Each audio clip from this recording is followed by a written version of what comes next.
नमस्कार। आज हम कक्षा 6 की संस्कृत पीयूषम का द्वितीय पाठ है पुनरावलोकनम भाग 2 का अभ्यास कार्य करेंगे। अभ्यास कार्य में सबसे पहला प्रश्न है सर्वनाम शब्दानाम प्रयोगम पश्यत, कि सर्वनाम शब्दों के प्रयोग को देखें। बच्चों, जैसा कि आप सब जानते हैं कि किसी व्यक्ति, वस्तु, स्थान तथा गुण या भाव के नाम को संज्ञा कहते हैं, जैसे बालक, कमल, प्रयाग, सुंदरता, कोमलता आदि। और संज्ञा के स्थान पर जिन शब्दों का प्रयोग किया जाता है उन्हें कहते हैं सर्वनाम, जैसे वह, यह, कौन आदि। जैसे हमारा वाक्य है बालक जाता है, इस वाक्य में संज्ञा है बालक, और बालक के स्थान पर यदि हमें सर्वनाम शब्द का प्रयोग करना है तो हम करेंगे वह जाता है। इस वाक्य में वह सर्वनाम है। संस्कृत में यह नियम है कि संज्ञा पद के जो लिंग और वचन होते हैं उसके स्थान पर प्रयोग होने वाले सर्वनाम पद का भी वही लिंग और वचन होता है। जिस प्रकार से संज्ञा शब्दों के 3 लिंग और 3 वचन होते हैं, उसी प्रकार सर्वनाम शब्दों के भी 3 लिंग और 3 वचन होते हैं। 3 लिंग स्त्रीलिंग, पुल्लिंग और नपुंसकलिंग, 3 वचन एक वचन, द्विवचन और बहुवचन। ठीक है बच्चों, सर्वनाम शब्द और संज्ञा शब्द दोनों ही तीनों लिंगों और तीनों वचनों में प्रयोग किए जाते हैं। अब हम देखते हैं छात्रः पठति। अगर इस वाक्य में छात्रः संज्ञा है तो इसके स्थान पर हमें सर्वनाम शब्द प्रयोग करना है। तो अगर हमें वाक्य बनाना है कौन पढ़ रहा है, छात्र है पुल्लिंग का एक वचन का रूप, तो इसके स्थान पर हम कह का प्रयोग करेंगे, कह पठति। इसी प्रकार अश्वाः धावन्ति, अश्वा बहुवचन का रूप है पुल्लिंग का, तो अश्वा के स्थान पर हम ते का प्रयोग करेंगे, ते धावन्ति। छात्रा वदति, इस वाक्य में छात्रा स्त्रीलिंग एक वचन का रूप है तो उसके स्थान पर सा वदति। इसी प्रकार बालकः नमति, बालके पुल्लिंग एक वचन का रूप है तो एषः नमति।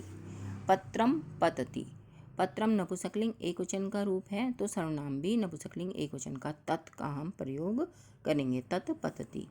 बालकौ गच्छतः, बालकौ पुल्लिंग द्विवचन का रूप है तो सर्वनाम भी पुल्लिंग द्विवचन का तौ गच्छतः, तौ का प्रयोग किया जाएगा। यहाँ पर सर्वनाम पदों को क्रियापदों से मिलान करना है।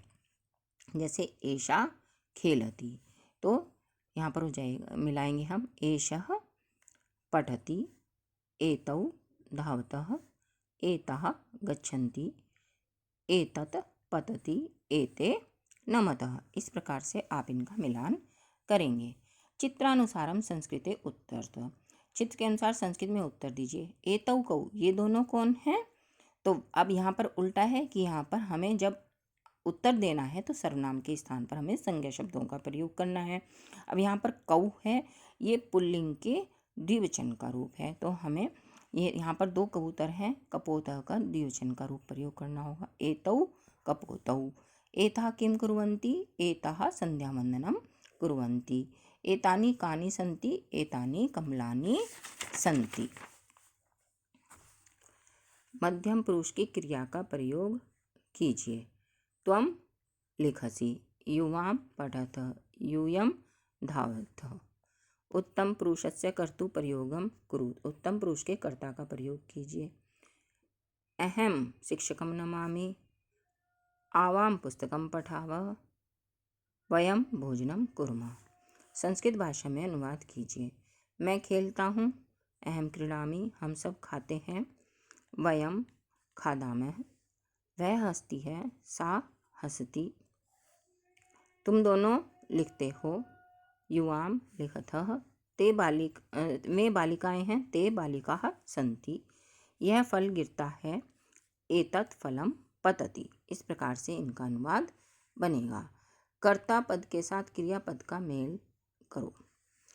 यहाँ कर्ता पद दिए गए हैं और क्रिया नीचे के कॉलम में दी गई है। यहाँ पर एक वाक्य बनाकर दिखाया गया, जैसे केशवः पठति। इसी प्रकार इन सब कर्ताओं के साथ पठति क्रिया का प्रयोग करके एक वचन में बनाना है।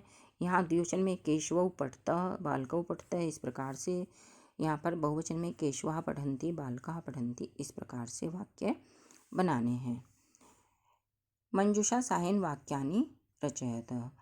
मंजुषा की सहायता से वाक्य बनाइए। यहाँ पुल्लिंग, स्त्रीलिंग और नपुंसकलिंग के संज्ञा शब्द और सर्वनाम शब्द दिए गए हैं। इसमें क्रिया शब्द दिए गए हैं, तो इनके साथ इस क्रिया का प्रयोग करके हमें वाक्य बनाने हैं। जैसे बालकः गच्छति, सः गच्छति, एषः गच्छति, बालिका गमिष्यति, सा गमिष्यति, वाहनं गच्छतु, तत् गच्छतु। इसी प्रकार इन सब के वाक्य बच्चों आपको बनाने हैं। मैं आपकी सहायता के लिए संक्षिप्त रूप में इस अभ्यास का हल भेज रही हूँ। इसकी सहायता से आप इस पाठ का अभ्यास कार्य अपना हल करें। धन्यवाद।